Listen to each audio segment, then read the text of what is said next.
So this week we're looking at chapter 1, which is about, well, it's called exploratory data analysis, right? I didn't get that wrong. But it's a kind of about like basics of data analysis. And so we'll be talking about classifying data as numerical or categorical, or at least that's a thing that we're supposed to have learned. We want to compare and contrast estimates of location, compare and contrast estimates of variability, visualize our data distributions, visualize categorical data, and use correlation coefficients to measure association between two variables, and then visualize data distributions into dimensions.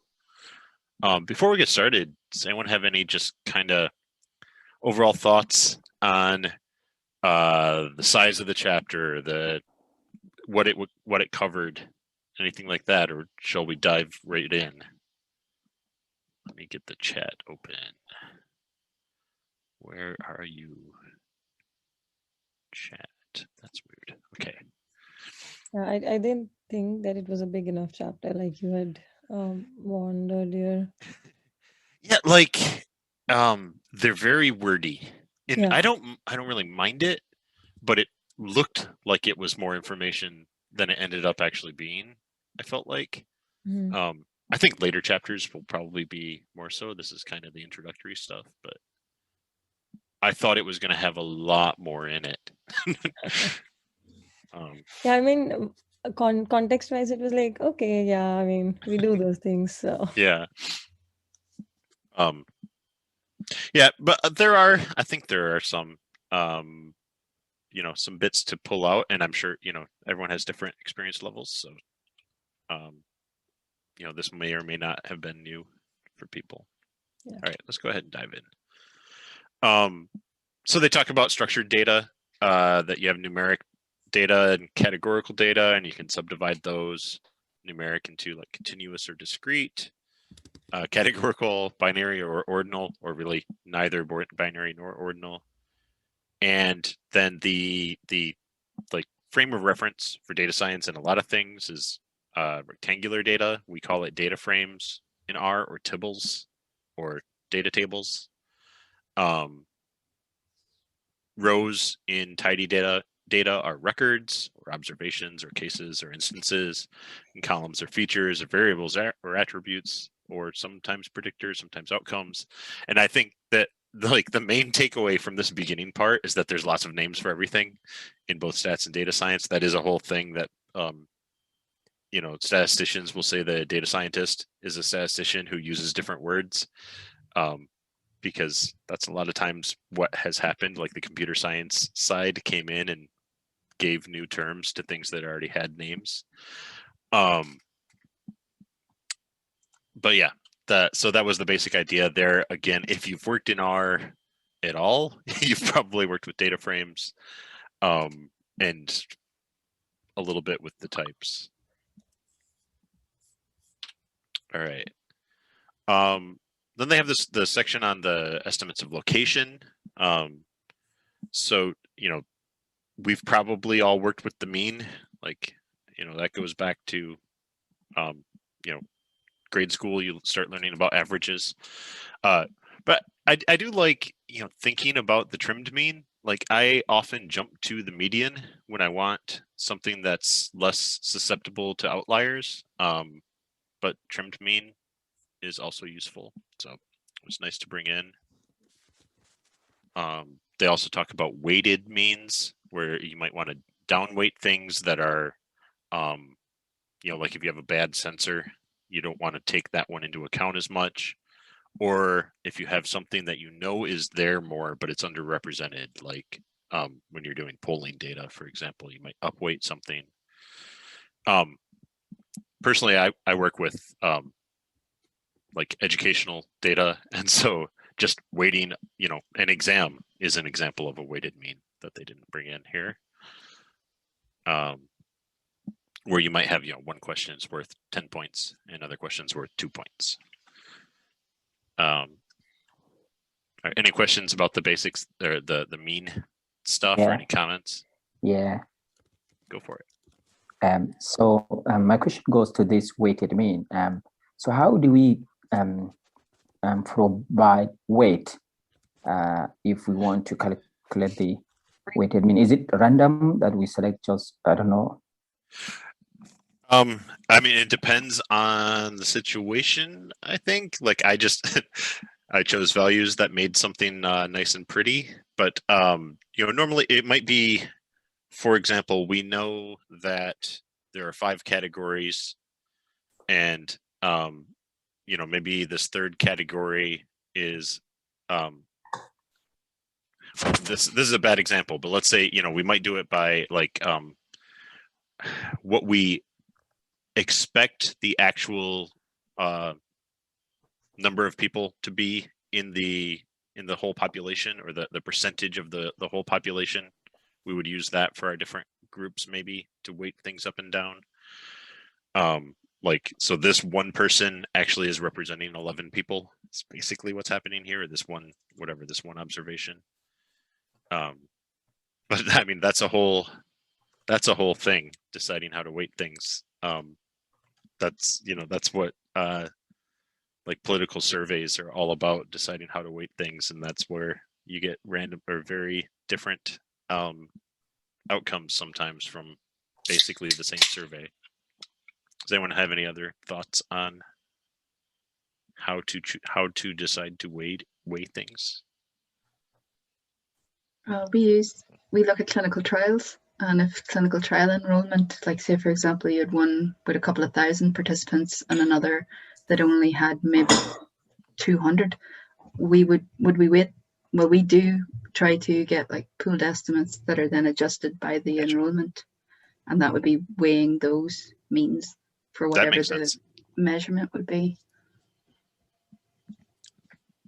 Yeah, that makes sense. Okay. Did that answer it? Do you get the idea? Yeah, sure. Least? Yeah. Yeah, got it.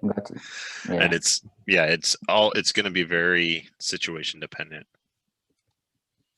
All right. So then in the median, you know, like I said, I often go to median. Like I work a lot with,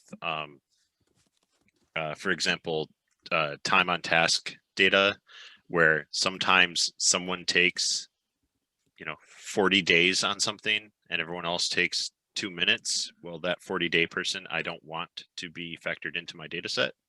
And so the median is, you just sort them in order and take the value that's in the middle. Yeah. Yep. Another basic question. So what determines when to use mean, when to use median? So I personally go for the median anytime I know there are going to be outliers, and I don't want them, you know, I don't particularly care about the outliers. I want to look at the tendency of the normal, or the average, the typical observation. So John, do you mind zooming in on your presentation? Oh, no problem. In theory. If it's possible. It is possible. I'm going to have to reshare, I think, though. Oh, I'm sorry. No. That's absolutely fine. I meant to do this, so. Thank you. Let's do this right. Which one is the right one? Let's see. Let's close the wrong one so I don't accidentally reshare it. There.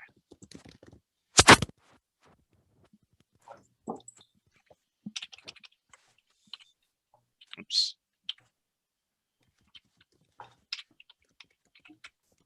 Thank you. You're welcome. I meant to do that, so thank you for asking.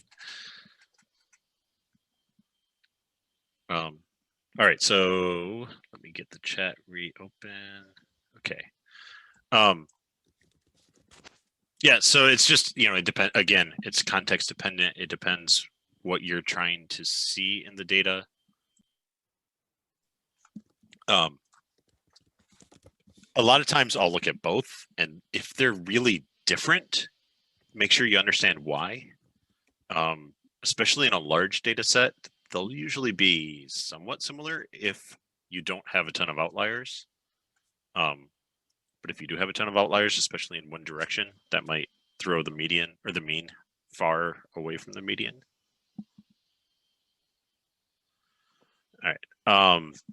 Weighted median, I thought was interesting. I went down a rabbit hole because they kind of go into exactly what it means, but if you look at like how it's being calculated, you know, like, okay, I'm going to take the weighted median of this data set using that same set of weights, and I get 1.33333, and I was like, wait, where did that come from exactly? What it's doing is by default, it's in R, it's interpolating values like in between the values that you're given, and so 1.3333 is the interpolated median. But if we tell it that we don't want to interpolate, then the weighted median becomes a lot easier to understand. It's basically equivalent to just repeating by the weights. So I had weight of 1 on all of these, weight of 11 on this one, so it becomes the median. And it was really interesting to kind of dig into the code that it's something that sounds like it's simple, just, oh, it's a weighted median, but there's a lot more that goes into actually estimating it. So, all right, let's move, oops, yeah, move on. So then we went into estimates of variability or dispersion. How clustered is the data? First, they talk about standard deviation and variance. The variance is the average of the squared deviations, or the average of the squared difference from the mean. And then the standard deviation is the square root of that. The reason that you want to take that square root is it puts it back into like the same scale as the data itself. And you know, I just ran it to verify that it is calculating out as exactly the square root of the standard deviation, I mean of the variance. Then there's the median absolute deviation from the median, or the MAD, which is the same kind of thing, but it's robust to outliers like the median is. By default, R scales it. Like they talk in the book a little bit about there being this scaling factor you can do for MAD to make it be on the same scale as like standard deviation. And I confused myself because the scaling factor is 1.4826. And I was like, wait, why did I randomly end up with the scaling factor? But it's because the median absolute deviation from the median in my data set, if we look at 1, 2, 3, 4, 10, it's like they're all a deviation of 1 except for 10. And so the 1 times the scale factor is the scale factor. I think I'm right about why that came out that way. If anyone wants to check my math on that. John, is it useful to talk here about the scale factor? I mean, it kind of feels like this like magical number. An arbitrary right? number. Yeah. So I want to, let's do this.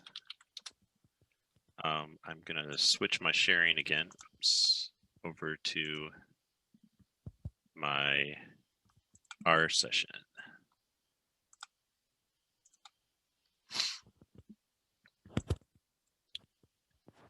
So they do talk a little bit in here about the scale factor. I mean, a little bit. To me, it still is kind of magic. Does anyone have any like background on like why it's this number? I mean, I can kind of follow along there, but does that have something to do with like what a normal distribution of something, I don't know, like, because it's a default, but what's Yeah, that by? I think it is something normal distribution, but I don't know. Does Scott have an answer or anyone else? But I'm gonna try to use Scott since you're evaluating this for possibly teaching it. Yeah, I'm trying to remember here. I think you're on the right track. It has to do is if the data were normally distributed, you know, that. So if you think about it, if the data were normally distributed, and I'm gonna rescue I'm gonna have to find it. I'm gonna rescue you a little bit because they do have the note in the book that Yeah. it is the value such that 50% of a normal distribution fall within plus or minus MAD. And then where that number exactly comes from is that. So if you took just any normal distribution, you probably could calculate that 1.4826 by like manually finding the MAD and the data that is within 50% or plus or minus 1 MAD, and then doing that. But I like that R by default has this constant value in the MAD that is just the magic number that you don't necessarily have to remember. Go ahead. Go ahead, Anne. I was just wondering if this is the same thing as what we see in a box plot usually. So there we also have then. Yeah. This number looks familiar for me from box plots. I can't remember. In one of the helps, they talk about it. That's the one you're thinking of, right? Yeah, that is okay. Or 1.5 magic numbers everywhere. Yeah, so it is. Actually, isn't the base box plot different than the ggplot2 box plot, and maybe it uses? I can't find it. It could be there. It's 1.4826 versus 1.5. I could see that being the slight difference between base and yeah. I threw a link in the chat that explains where the 1.4826 comes from. Oh, thank you. I will put that link into our notes about this. Now, one of these, it's one of those things that it's nice to have read once probably, and then you just have to kind of remember that it exists and how it works, why it's useful, in my mind at least. But yeah, okay, yeah, that calculation of K is in the help for MAD in R, in the R documentation. All right. Oops. Let's switch back.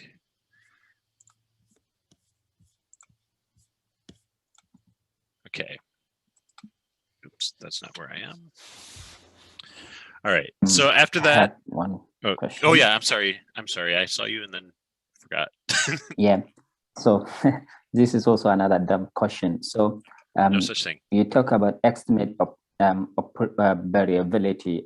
They basically measure whether data values are tightly clustered or spread out.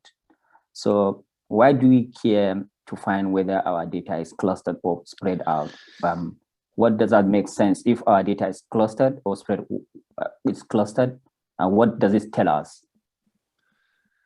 Again, it's in context a little bit that it can tell you how much an outlier is an outlier. Like if your biggest quote unquote outlier is 2 standard deviations away from the mean, then it's not really that different from the mean.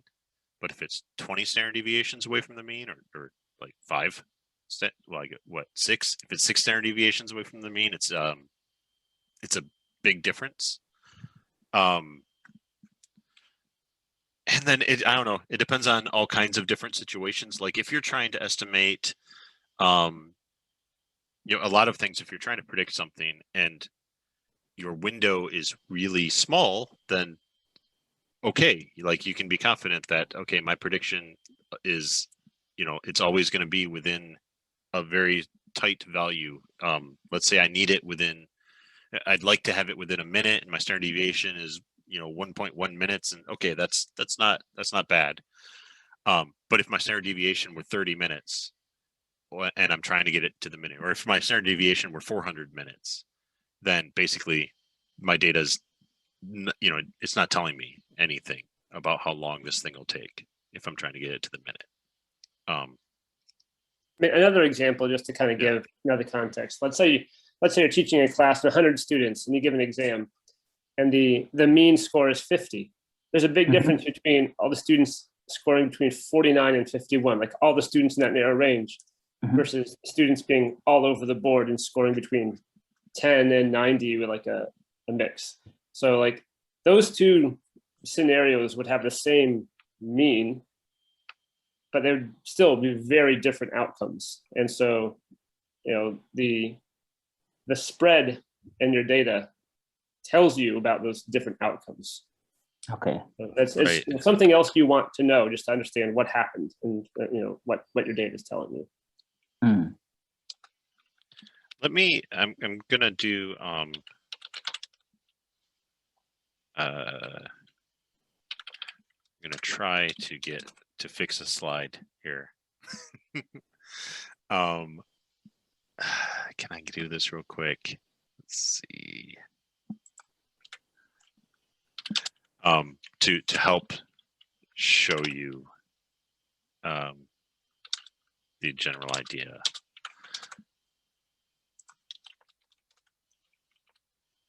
Let's do. Okay. Actually, it probably with that. Okay.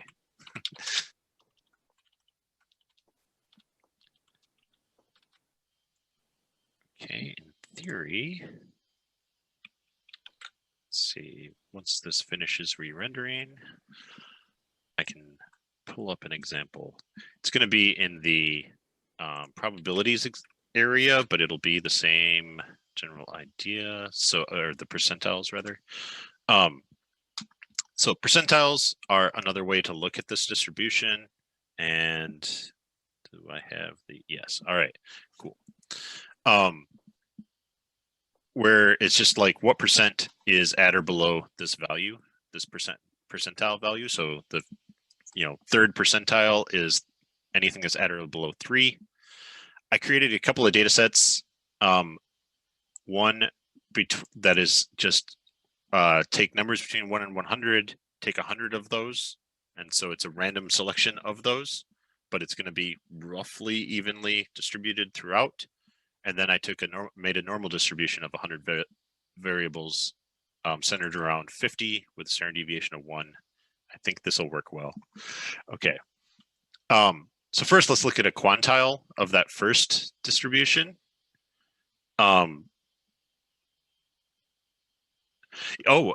I move on, I like the Madeline's example that a lot of times, if your distribution is too big, that might be a sign that you just need more data before you're confident about that estimate. And that's a good point. That you know, if your data is jumping all over the place, you don't have enough data yet to really know what is the mean or what is the median, because it's too wide, it's too spread out. Or the other thing that it can mean is that, like, you're collecting data that isn't tightly related, like it's there, you know. I'm trying to think of a good example, but you know, you're measuring something that isn't really a measurement. It's just a random number generator. So okay, so yeah, so in the percentiles, this I went ahead and printed out all the percentiles. You can see that it starts to get like a little bit off as we go through, because this is random numbers, and some of these, you know, this happens to be the 52 values are 46% or below. in this data set, or sorry, 46% of the values are 52 or below. But yeah, so that's the percentile of not a normal distribution, it's just a distribution from 1 to 100. Then I took a distribution, of y. Y here is again the normal distribution, and we can see that we're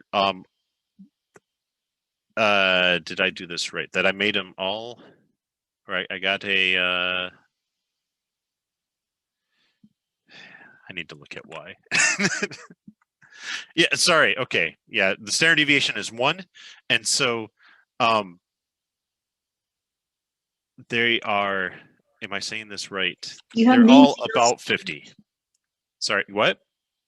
Mean zero, standard deviation 1. Right.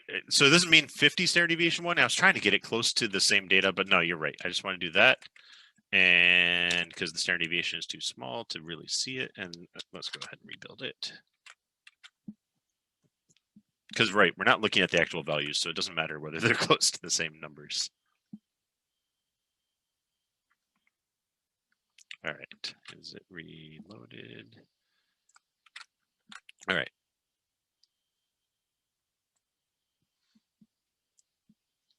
Here we go. So if we look at 50%, we're right around somewhere in 50, we're at 0. That's where we cross over. So you can see between 53 and 54%, but most of the data is below 0.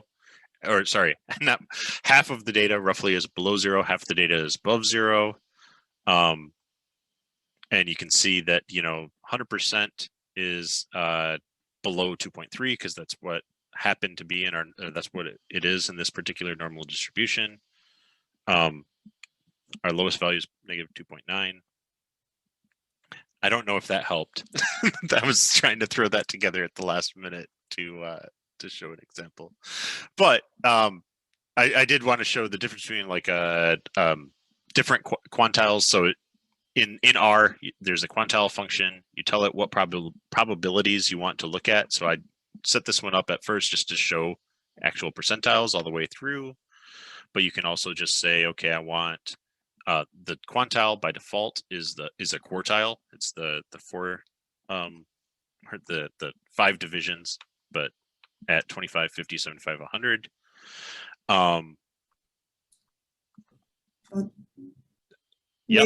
Maybe for Y, if you did the mean at 50 and you did a standard deviation of more like 20. Yeah, that probably that might be an easier comparison between X and Y. That's probably a good idea. I'll go ahead and run that. But does anyone have any other thoughts about quantiles in general? I would like to try to get a nice, easy to understand example in here. So any other ideas would be good. Oops, I didn't hit re-render.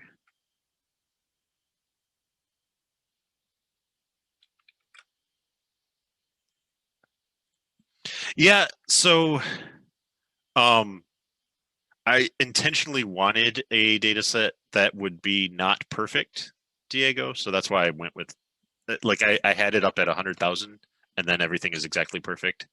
And it shows, exactly what you would expect. But then it made it hard to understand. Okay, so 1% is 1 and 2% is 2. What, it didn't seem like it meant anything.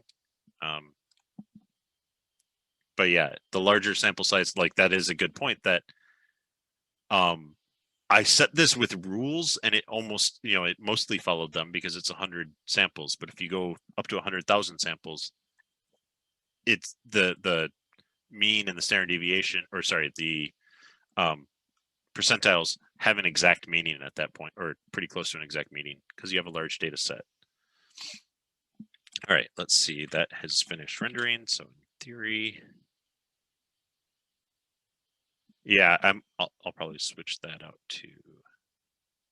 Oh, one thing to notice is these numbers are slightly different now because it re-rendered it and I didn't give it a seed, so it is just random distributions. That's funny. So with a standard deviation of 20, I did happen to have one that's very low, because that can happen with a standard deviation of 20. But most of these come out to about, about what you're looking at. If we plot, and I think Jonathan is exactly right that we probably want to do just deciles instead of percentiles. So let's take it down to 10 bins and re-render again. Oops. Okay. Reload. All right. So, again, with the just sampling from 1 to 100, they come out pretty close to the values that there are about 79 that are, or there are 79 values, or sorry, there are 80% of the values are 79 or below. Versus with the slightly more random distribution, it's further away until you get in the middle. And the middle is about at 50, and then it's different sized bins, if that makes sense. I hope that kind of made sense. All right. Anyone have any other questions? To me, this makes more sense when you visualize it with histograms, which I think will come. Which that is true. So probably we'll want to put these same examples into the histograms when I update the notes. All right. The other thing they don't talk about here, I think they introduced it in the box plot section, maybe. Just IQR is convenient to put it here because it is this difference between 75 and 25 is the interquartile range. So that's 47.25, and yes, good. I was like, I hope I am not going to have evidence that I'm saying that wrong, but no, that is what that is. So it's the difference between the 25th percentile and the 75th percentile is the IQR. It's a nice, so that's like 50% of your data falls inside of that. And so often that's a nice way to just kind of quickly summarize the variability. Any other thoughts on this before we move on? All right. Oh. Okay. All right. Now we're gonna start getting into visualizations. I put some of the data from their data set in our repo. And I've got a link either above or I don't know, somewhere around here. I've got a link to their data set if you want to look at it. Or I think it was up in the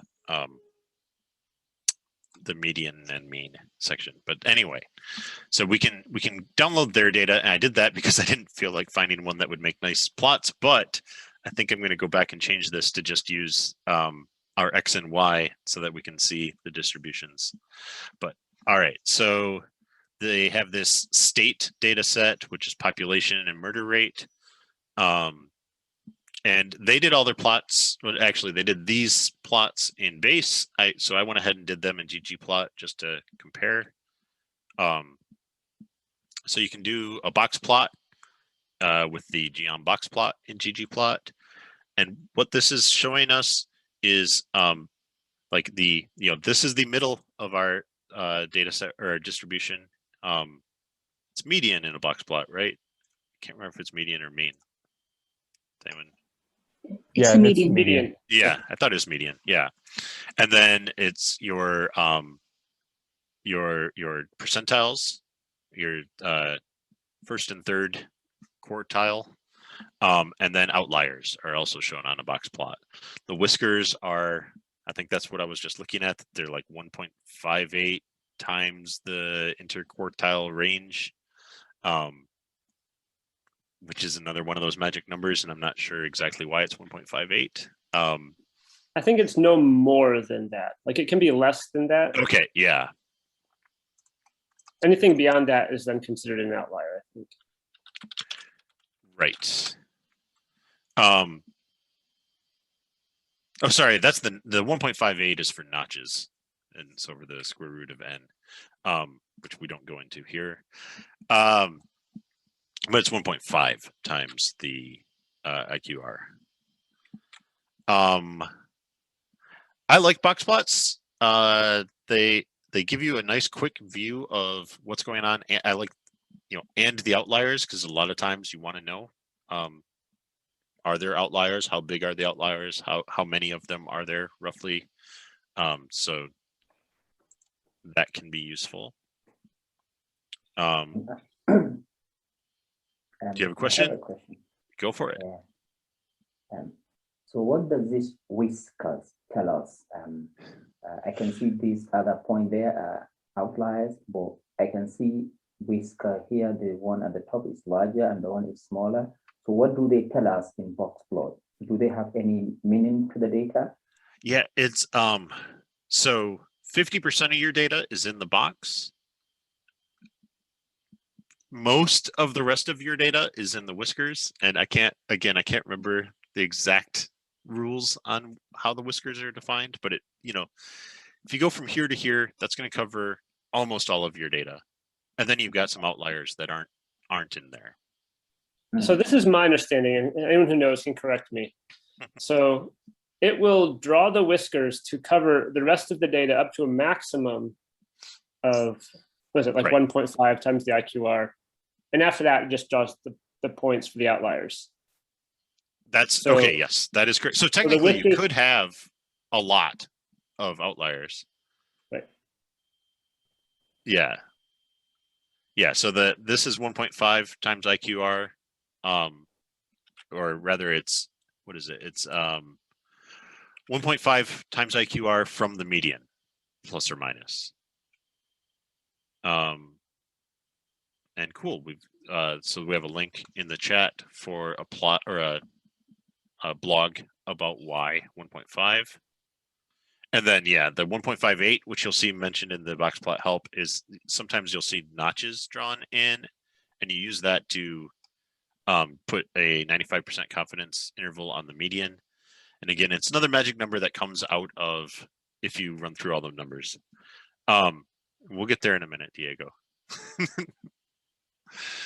So, all right. So yeah, there's a lot of information encoded in the box plot. You can see like how much of your data is kind of falling outside of the main part of the distribution. You can see where the median is. Again, I think someone mentioned that they're really nice when you're, Scott mentioned for the next section, or the two sections from now, if you're trying to compare two different distributions, seeing, one down here and then one up here, we'll talk about that in a minute.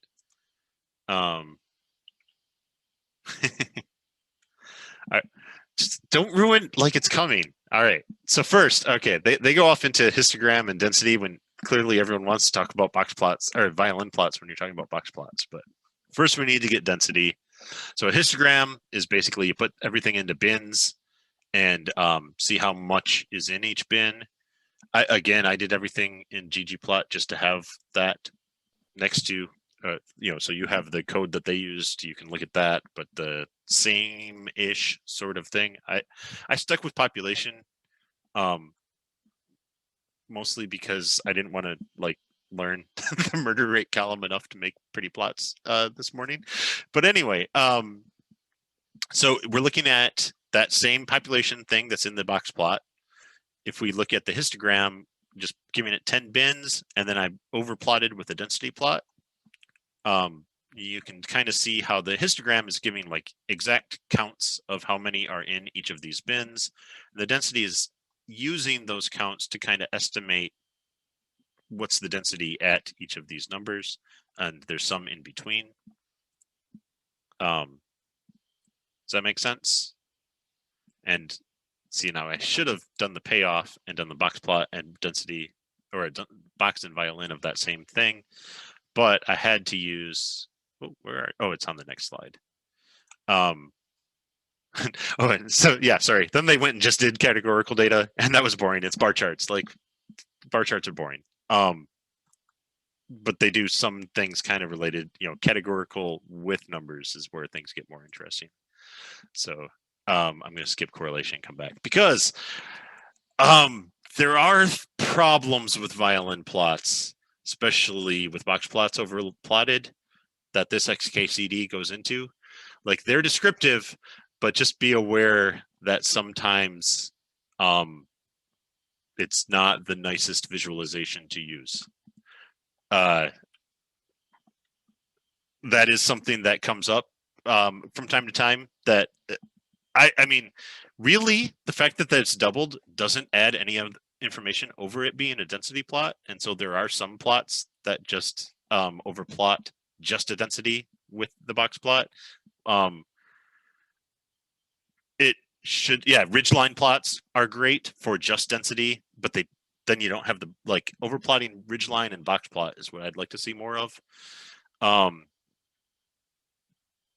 But yeah, so there are some, and there's raindrop plots. I want to see, does is this okay? Yeah, that's really That's cool. pretty neat. Yeah. I thought there was another one. Oh yeah, Cedric. Yeah, there we go. So there's box plot, density plot, and the raindrops.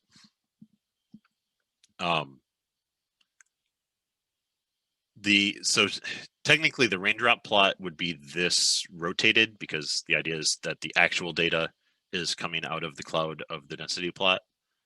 But that basically is the idea.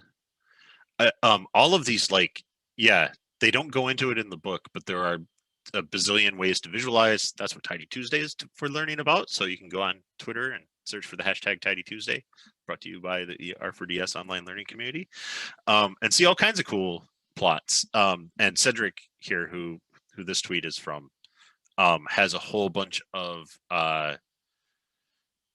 like tutorials and things. He does really great visualizations. All right. So, and yes, anything but dynamite plots. Now, to be fair, you know, sometimes this is the quick and easy thing to do, and it's these take some information in order to be able to interpret them, versus most everyone can interpret these. So I understand hating dynamite plots, but they do have a purpose in depending who you're working with and who your audience is. But anyway, that's, I mean, like in this particular example, the Shrek one, there's actually a case to be made for the dynamite, because like the volume of that bar is relevant because it's the earnings of the movie. Right. And that's the visual difference here. Like the size of that green space means something versus the size of the blue space. Yeah. Ish. Ish. Yeah.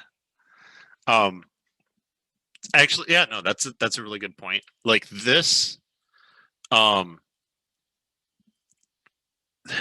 this is telling you everything about the data, pretty much. Like the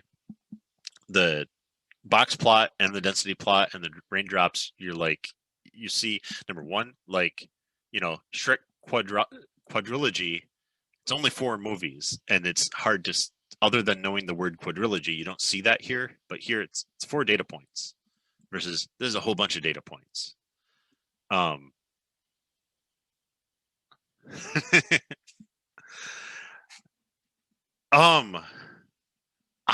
don't know.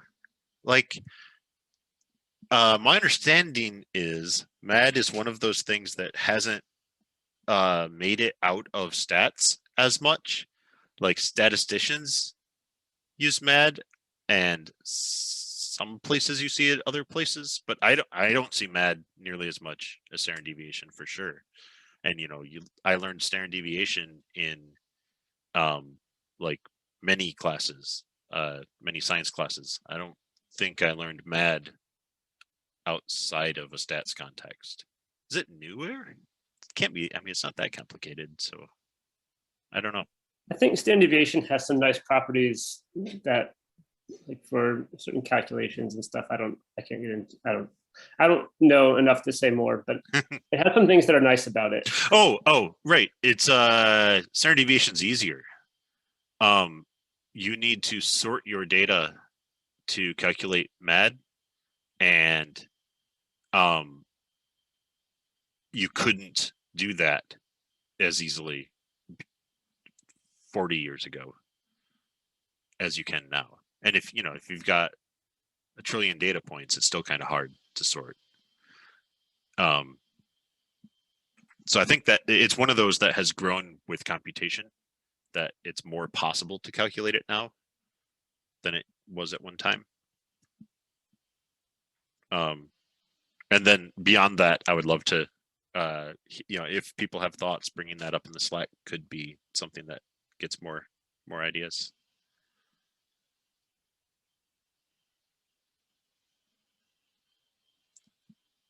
All right, where was I? Oh, correlation. I skipped over that part.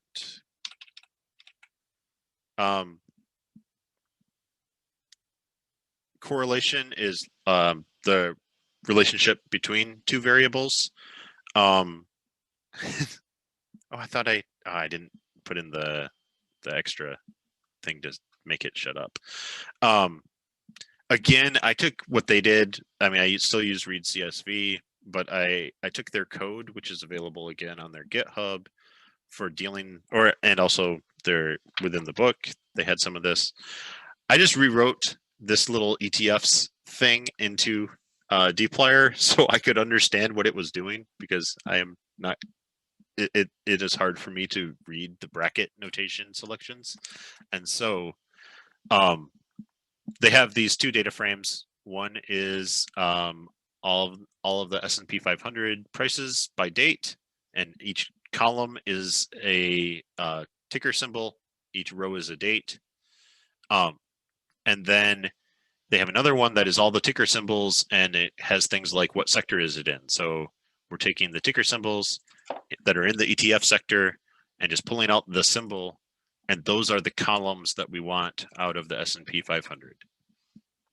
And then we're going to correlate all of those. All right, and then core plot is taking the correlation between those ETFs with these ellipses, and yeah, and so you come up with this, and it's showing how much each one of them correlates to one another, except to itself. So the diagonal is the self correlation, which is 1-to-1 by definition, and then the ovals are showing positive correlations, negative correlations. Some of these are the darkness is how strong the correlation is. This is a nice quick way to visualize whether things are related to one another. So I think this was good to go into. Does anyone have any thoughts on it? John, what does the size of the ovals represent? Like, is that representative of anything? The skinnier the oval, the stronger the correlation. Oh, okay. Okay. I think that's all that's saying. So a circle is basically they're not correlated. And here it's also lighter when it's a circle, so you can barely see. Yeah, so like these are like not correlated at all. Versus so it was a lot of times something like this will just like put an X or something, or an NA, or whatever. It'll just leave out the self correlation, but the self correlation kind of acts as a key, because you can see it's a dark skinny line. I don't know why there is noise in it. That part I'm not sure about, because it is itself, so it is correlated to itself. Could be something in the calculation, I guess. Oops. Any other? My guess is that it was trying to draw very, very skinny ellipses. Yeah. I think you're right. And so I think it is like that noise is just like noise. It's like pixel noise. Because it's the same as the anti-aliasing on the actual ovals, I think. And that was the chapter. That was pretty much everything. Anyone have any other thoughts on what was in there? It was a little bit of a fire hose of this info. So if you aren't really familiar with mean and standard deviation and median, and some of this stuff was new to me, some of it wasn't. So if that really hits you hard, let me know. And we will see. So Jonathan is going to present next week. And we'll see how that one goes as far as how much of his time it eats up to try to put together. And we'll kind of start deciding from there if we're going to keep doing a chapter a week, because these are long chapters, but so far not dense chapters. Yeah. Anyone have anything else to say? Any other questions? There are no stupid questions. Try to see if anyone's saying anything. Okay. All right. So we. Oh. I was going to ask something that comes up again and again is like, say for example, you had like a survey where 1 is kind of, you're asked to pick a number between 1 and 5, or in the situation I'm thinking of, it was like categorization of extent of disease, like 1 being low level disease and 5 being extreme disease. But I've seen people take a mean of that, and that feels wrong, but I don't know any better. So what's the feelings on that? It feels wrong to me too. Yeah. This would be another one where if anyone has an exact answer, I would love to hear it. I have heard, don't average a Likert scale, for example. That's the, how much do you agree from, 1 to 5 or whatever. And if half of your sample hates a thing and half of your sample loves a thing, that doesn't mean that your sample is neutral to that thing. So, so I agree. Like, I think it probably depends on context. But yeah, it's bimodal, not neutral. And so your example of, like how much pain do you feel? None or a lot. And if all your values are either none or a lot, averaging that is definitely hiding information. That's kind of what could have happened in this sort of data where, let's see. Let's say, one of these had been down here, but we wouldn't see that in the combined data. So it's the same kind of thing with that if you average scales that aren't, where each value has meaning, then you are losing. I mean, I also think like you shouldn't average things if it doesn't make sense to add them. Because averaging involves adding. And yeah, it doesn't make sense to that's maybe that doesn't always work, but as a general rule of thumb. And yeah, that your distance between 1 and 2 and 3 and 4 in something like Likert or this pain scale, the distance isn't an absolute value, and so averaging them implies that the distance is an absolute thing. Like, oh, if I have 2 pain level 1, that's the same as a pain level 2. Yeah, it's not necessarily. So yeah, the adding kind of works there too. So what do you do instead?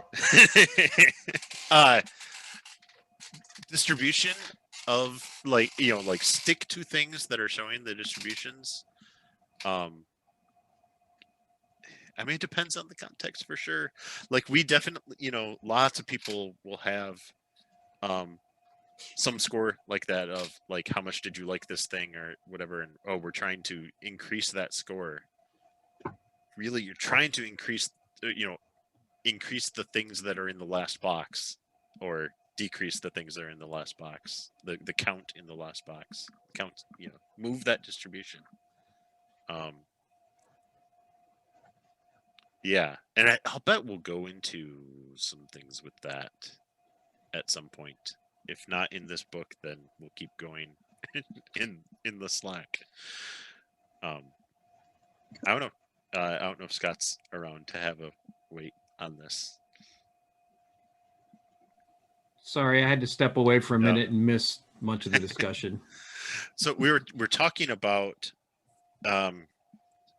like pseudo numeric data, and like you've got like a Likert scale, and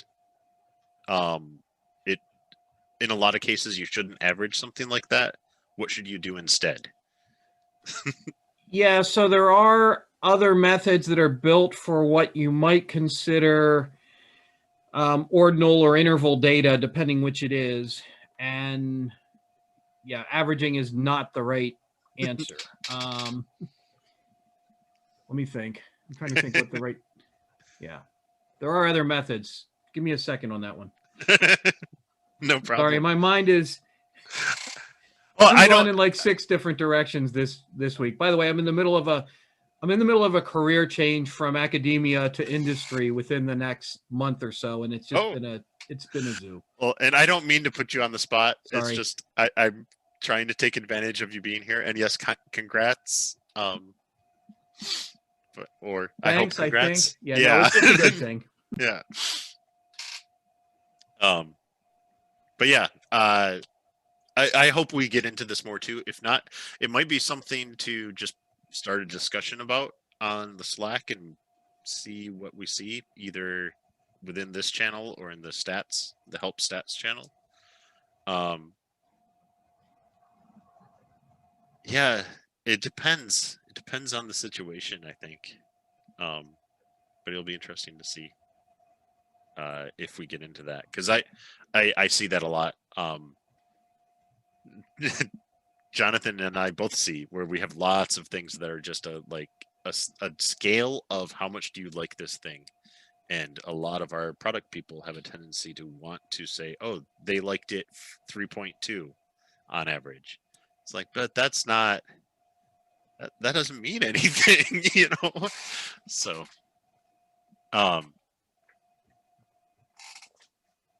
yeah. 1.5 agree. I like that. So yeah, it does, it depends. Like, a lot of times if you're doing something like that, like you really want to look at the bins and then think about what matters to you in the bins. Again, if we've got a bunch of 5s and a bunch of 1s, maybe our goal is to get rid of those 1s, to move those 1s up to 2s or 3s. Maybe our goal, well, that's probably mostly our goal if it's a like kind of scale. But you're not like, oh, it's a 3, so let's move those 3s up to a 4. It's like, no, let's get rid of the thing that's making them crazy, that making them hate us. Yeah. We didn't go into that at all. A geometric mean Jim brought up in the chat. That there are places where that makes more sense. Doesn't know if it's adding anything here, but oh, and then the HH package is linked in the chat as a way to visualize Likert scales. All right. Yeah, we've got some good stuff in the chat about this, so I will be posting that very shortly into the channel if you don't make it through right now through all the links.